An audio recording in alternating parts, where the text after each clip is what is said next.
smart TVs.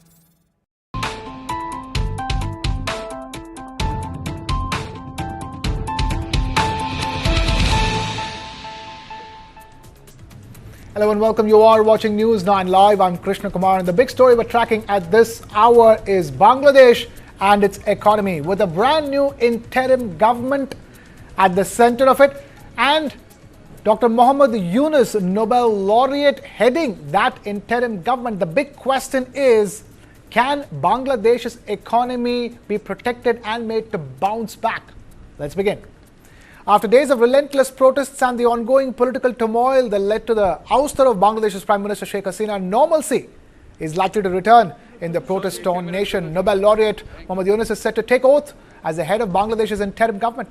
As authorities scramble to bring the law and order situation under control, Bangladesh's Army Chief General Waker-Uz-Zaman announced that the interim government will take oath at 8 p.m. tonight. He said the advisory council may have 15 members. Remember, students had taken to the streets last month over a controversial government job quota system. Their protests escalated into a nationwide crisis following a harsh crackdown by the authorities. Nearly 400 people have been killed within weeks in one of the most violent phases of Sheikh Hasina's 15-year-long rule. So who exactly is Muhammad Yunus, and why has he been entrusted with leading the Bangladesh government? Let's first take a look at Yunus, the man at the center of all the attention at this moment. Bangladesh's Prime Minister Sheikh Hasina resigned and fled the country on Monday following weeks of deadly protests. They began as student-led demonstrations against government job quotas, but they quickly surged into a movement demanding both Hasina's resignation and that her arch-rival, a Nobel Prize winner named Muhammad Yunus, helm an interim government. Yunus has accepted the request, but what do we know about him? Yunus has been called the banker to the poor and a pioneer of the global microcredit movement. Microcredit lending is the idea of extending small loans to very poor people, often small business owners. Yunus and the Grameen Bank he founded won the 2006 Nobel Peace Prize for helping lift millions from poverty by providing microloans to Bangladesh's rural poor. Their lending model has since inspired similar projects around the world, and Yunus started Grameen America, focused on U.S. women living in poverty in 2008. As his success grew, Yunus flirted briefly with a political career and attempted to form his own party in 2007. His ambitions were widely viewed as having sparked Hasina's ire, who accused him of, quote, sucking blood from the poor. His critics have also said his microlenders charge excessive rates and make money off the poor. But Yunus said the rates were far lower than local interest rates in developing countries. Hasina's government removed him as head of Grameen Bank in 2011, saying that at 73 he had stayed on past the legal retirement age of 60. Thousands of Bangladeshis formed a human chain to protest his ouster. Yunus was already in the spotlight this year, facing a slew of legal troubles. He was sentenced in January to 6 months in prison for labor law violations. Then in June, he and 13 others were indicted on charges of embezzlement from the Workers' Welfare Fund of a telecoms company he founded. The same month, Yunus discussed his legal troubles in an interview with Reuters. And the cases are very flimsy, made-up stories. I've stolen monies, forgery, embezzlement, cheating the rights of cheating the labor, not giving them their proper money that they deserve. Though he was ultimately not jailed in either of those cases, Yunus still faces more than 100 other cases on graft and other charges. In the June interview, Yunus was openly critical of Hasina and the state of Bangladeshi politics. Well, Bangladesh doesn't have any politics left. I mean, there's only one party who is active and occupy everything, do everything, get to the elections in their way. Following Hasina's exit, Yunus told Indian broadcaster Times Now that Monday, August 5th, marked the, quote, second liberation day for Bangladesh after its 1971 War of Independence from Pakistan. Dr. Muhammad Yunus arrived back in Bangladesh in the capital Dhaka today, away where he was originally at the Paris Olympics. From there, he was brought back to a rousing welcome, a hero's welcome. Let's listen to what Muhammad Yunus had to say after landing in Dhaka. Just I'm looking forward to going back home and see what's happening there and how we can organize ourselves to get out of the trouble that we are in. Thank you very much. And now joining us on this broadcast is Mr. Lloyd Matthias, an angel investor, and Mithali Nikore, founder and chief economist, Nikore Associates. Thank you both of you for taking time to be with us. Lloyd, let me begin with you. They say the losses due to the protests so far in Bangladesh is worth around $10 billion for the over 2-month-long protests that have broken out. Hopefully they come to an end. But right now, Bangladesh has a very important job to do, and that is to keep its economic engine humming. Because not only is it a big garment exporter to Western economies, but it's also a big importer of energy and many other things. And keeping in mind India's own trade ties with Bangladesh, talk to us in terms of how you're viewing the situation, and more importantly, what can Dr. Yunus do? Thanks, Krishna. I think Dr. Yunus taking charge after almost a month's turmoil and obviously the resignation of Prime Minister Hasina, I think is a good sign. I think it indicates at least the beginning of hopefully some stability, because there's been a lot of flux. Specific to the economics, I think the Bangladesh economy, which was holding up pretty well, I think somewhere after COVID, after the pandemic, has been on a bit of a downslide. There's no denying the fact that over 2017, 2019 and 20, it kind of was growing at a very good pace. Unemployment was low.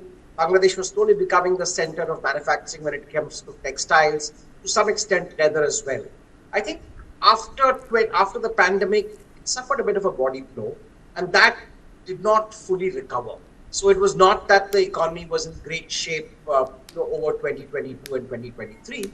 And that possibly was one of the reasons for the large amount of student unrest, albeit it was triggered by reservation issues. So I think there has been a bit of a downslide. I think, therefore, getting stability on is a good positive step. Specifics to what's on the agenda, I would expect that over the next 3 months, as political stability settles in, hopefully, this is an interim government led by Dr. Yunus, I expect that the economy will slowly pick up the threads. As far as India goes, I think this is a wait and watch period. Clearly, Bangladesh has been a close partner with economic ties. I think across dispensations, India has had a very good relations with Prime Minister Hasina, whether it was the UPA, whether it's the NDA. I think India has always been good. I think now in this period of uncertainty, there could be some realignment. So while India still needs to keep its ties with Bangladesh, they are an important trading partner. India is a huge supplier for various aspects, ranging from energy to medical services. I think the next few months can be critical, but hopefully as stability returns to Bangladesh, the region, the economics will start looking up to everyone's benefit. And India, I think, is a key player, a key stakeholder as far as see the Bangladesh economy stay stable. Okay, stay with us. So we'll get into details of all that. But let me now take this across to Mithali Nikore. Mithali, the garment business in Bangladesh is considered the backbone of Bangladesh's economy. All the big brands that we all buy, Zara, H&M, all of them make a huge number of their garments from Bangladesh. And in fact, there were protests in those garment factories even before the student protests broke out. Talk to us at this stage. Apart from getting law and order situation back, into normalcy, which will be the first priority, talk to us in terms of, the economic impact of Bangladesh going through this turmoil. Absolutely, absolutely, Krishna. I mean, first of all, thanks for having me on this discussion. I think even offline, whenever we've discussed, I've always expressed my love for Dhaka and my love for the people of Dhaka and the people of Bangladesh who are so warm and, who've been through so much over these last 2 to 3 months. But also in the, last few decades, Bangladesh is a country of hope. Bangladesh is a country of resilience. And the people are extremely strong, as we can see, through all of these protests. So I think that's the first thing that, they will bounce back, and there's no question about it. But in the short term, when we look at as a pure economics scenario, the first as you mentioned, the textile industry, there is, of course, jitters across the global buyers, the largest buyers of the textile industry, saying now, we can't count on political stability in Bangladesh maybe for the next 6 months or even 1 year. And therefore, let's think about diversifying, and a lot of investments there may diversify to other markets like Cambodia or Vietnam and even India to some extent. The second industry in Bangladesh, which was growing and was doing very well, was actually e-commerce and the platform economy, and a number of e-commerce companies which were homegrown, in Bangladesh had come up. Like Pathao was one, which was an alternative ride-hailing app, which was doing very, very well. Food Panda was doing very, very well, in Bangladesh, and so many new like e-commerce, grocery companies, FMCG was also growing. So we were seeing that whole pattern of consumption-led growth on the back of the garment industry, doing well, on the investment side. And I think even for those apps and for logistics and for, the delivery services, it's a difficult time, and, the growth there is also going to be impacted.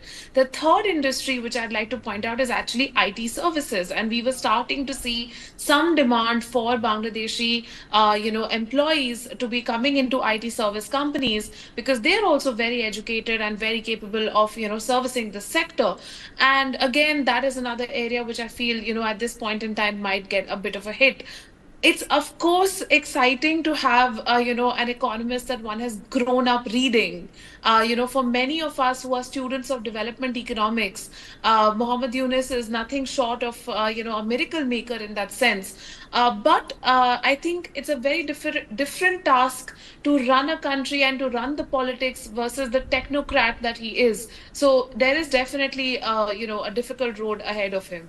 Okay, difficult road ahead for Dr. Yunus. It says Mitali and Lloyd, stay with us. We are taking a very short breather here at the stage. We'll be back with lots more on the other side. Keep it with News 9 Live.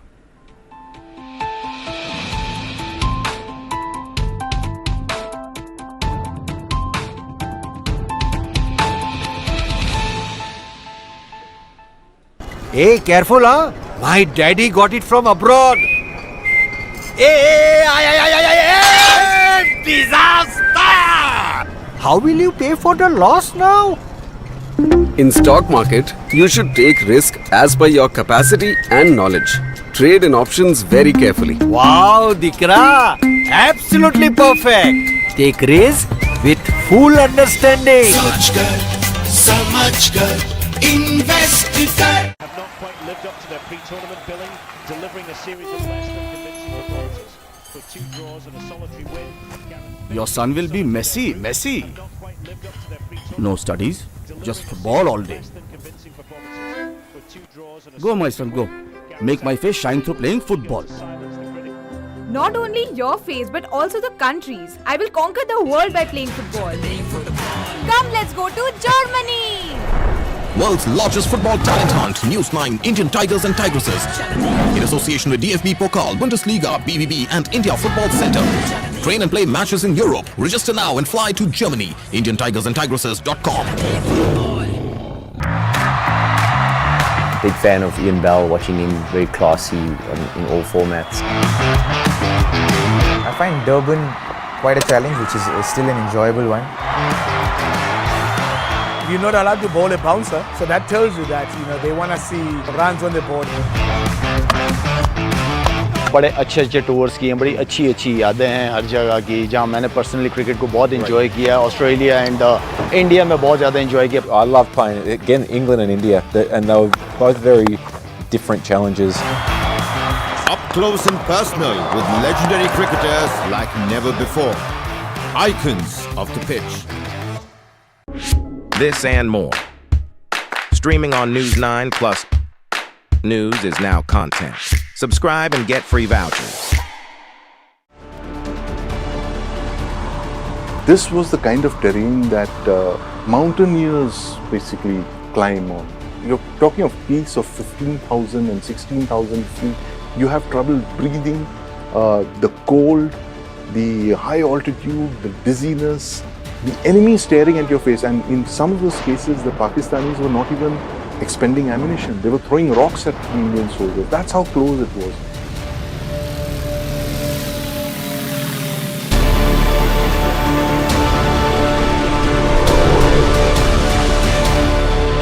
This and more.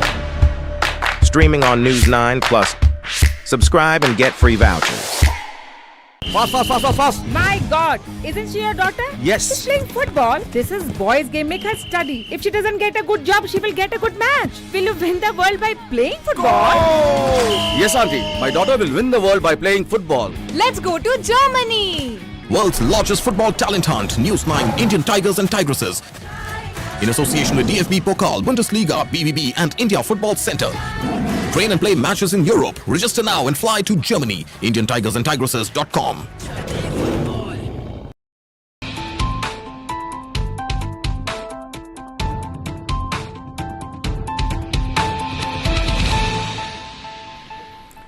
You're watching News 9 Live, and we're asking the question, will Nobel laureate Dr. Muhammad Yunus be able to restore Bangladesh's economy? We have Lloyd Matthias and Mitali Nikore joining us on the broadcast. Let me begin with Lloyd. Lloyd, the reason why this question is being asked is because at the end of the day, it's not very often that you have a Nobel laureate as the head of state or the head of government. And second of all, somebody who's a banker. Yes, obviously, microfinance doesn't talk about the typical type of bankers that we always know of. But here you have the pioneer of microcredit, microfinance, a Nobel laureate heading government, heading our country, and hence the higher levels of curiosity. Will he be able to make more economic sense at a time of turmoil? Because all of this turmoil would go away if Bangladesh's economy kicks into high gear. Absolutely, Krishna. I think what bodes very well is to have an economist of the stature of Dr. Muhammad Yunus. As Mitali said, he's an icon of sorts and pretty much the global pioneer in microfinance. But in a sense, and in a sort of similarity to India, I think Dr. Yunus could symbolize a moment of change in the Bangladesh economy. When we look back at India's post-independence history, 92-93, Narasimha Rao, Manmohan Singh combined, was the tipping point. That's when India liberalized, opened up, and the Indian economy never really looked back. We moved out of what was then called, almost semi-derogatorily the Hindu rate of growth. I think should Dr. Yunus ensure stability in the immediate and be able to take the economy on a new, a new level, I think that would be very positive. However, having said that, I think just having an economist at the helm, someone who understands the nitty-gritty of monies, may not be enough. Right now, Bangladesh's problems are far more deep-rooted, right? There is a kind of a fracture in the economy. There's a lot of mistrust with the previous administration. There's a coalition of partners coming in place. So while economics is important, I think that's not going to be the number one priority of the people who are forming the interim government. But having someone like Dr. Yunus at the helm, I think is positive. He understands the importance of global trade. He understands the importance of economics. And Bangladesh has been on a positive run. Through the 2015 to 2020 period is very good. It still stands as the world's second largest ready-made garment manufacturer after China. It's about 2.5, 3 times the size of the Indian RMG market. So I think it bodes well for Bangladesh for now. Okay. However, the next few months are going to be critical. And the steps that he puts in place, the decisions taken, and assuming that there is a modicum of stability will be key determinants on how things move. Okay, we're talking about garment exports. Mitali, the fact of the matter is that now we're already getting reports that that entire position that that Bangladesh held as the possible China +1, as far as making garments and exporting garments are concerned, that could be threatened because you have already people pivoting and moving away from Bangladesh and wanting to come to India instead. So talk to us, how will this dynamics play out? Do you think there'll be a great outflow of all these garment exports from Bangladesh, considering the turmoil it's in? And it'll be Dr. Yunus's first job to make sure that doesn't happen.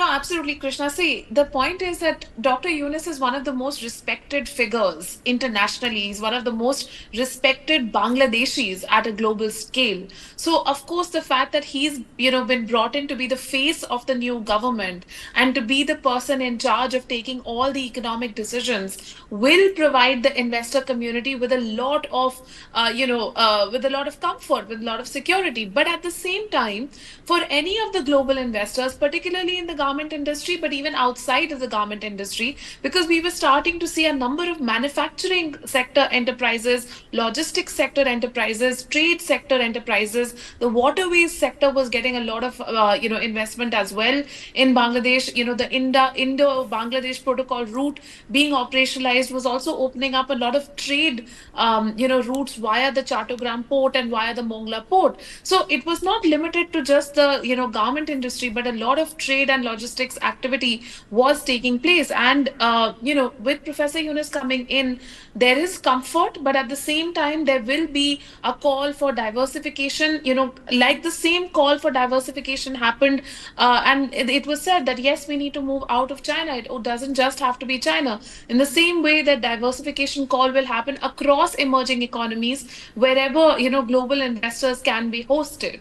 And at the same time, I would say that, the top three priorities for the new administration really should be focusing on, of course, peace and stability, but in the economic sense, have to be to focus on inequality, because peace and security is tied to inequality. The government has to signal to the people that they are working on poverty and inequality very clearly and head on.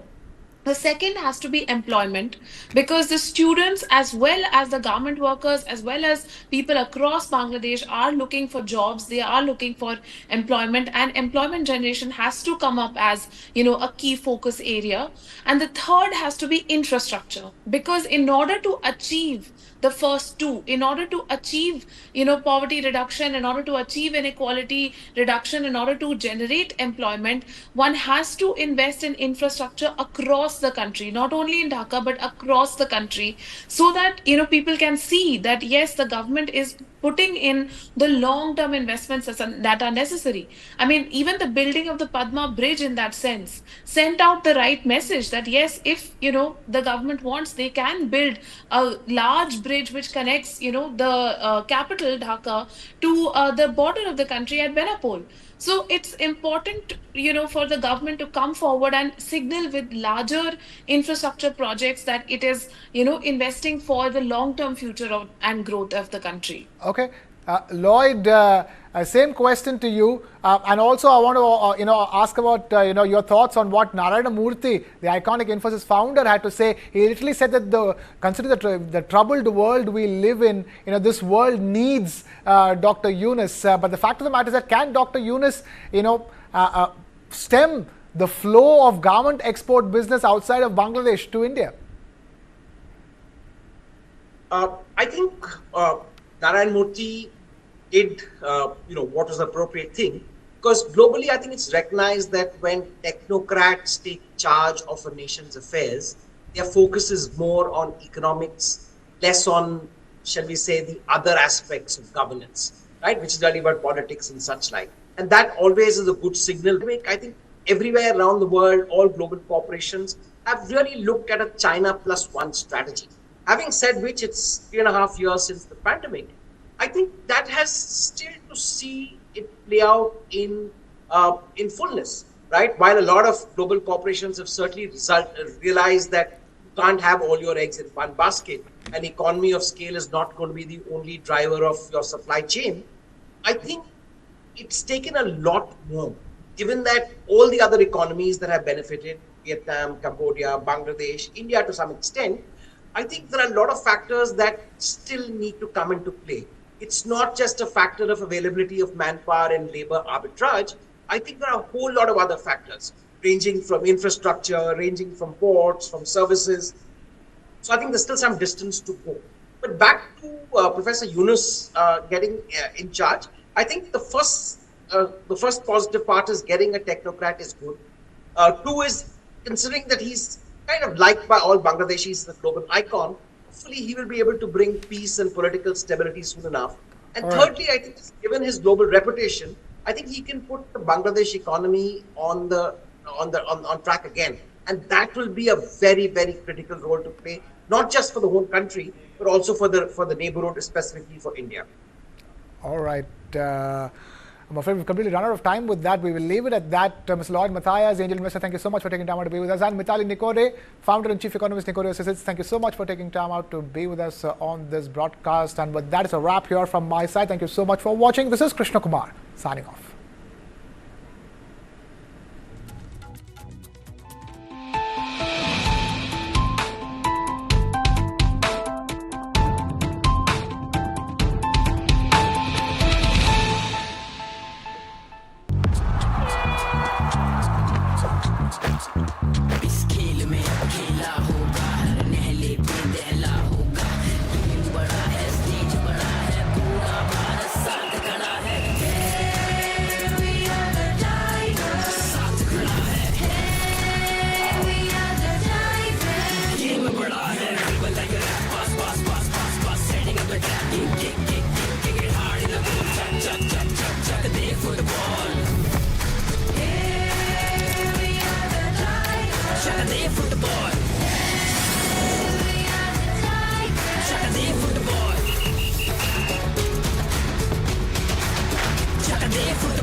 Why is the state not looking at putting an embargo on that? As a Telangana person, I will not accept. How do ordinary folks deal with this?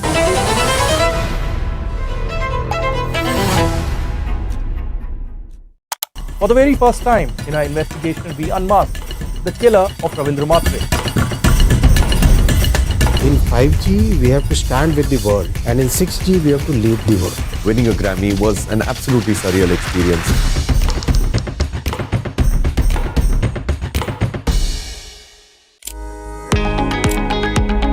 I'm Payal Nath, the CEO and Director of Kadam Heart.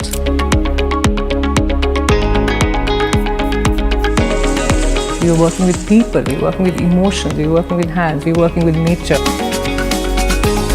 We are very clear, we want to commit to livelihoods, we want to commit to the planet.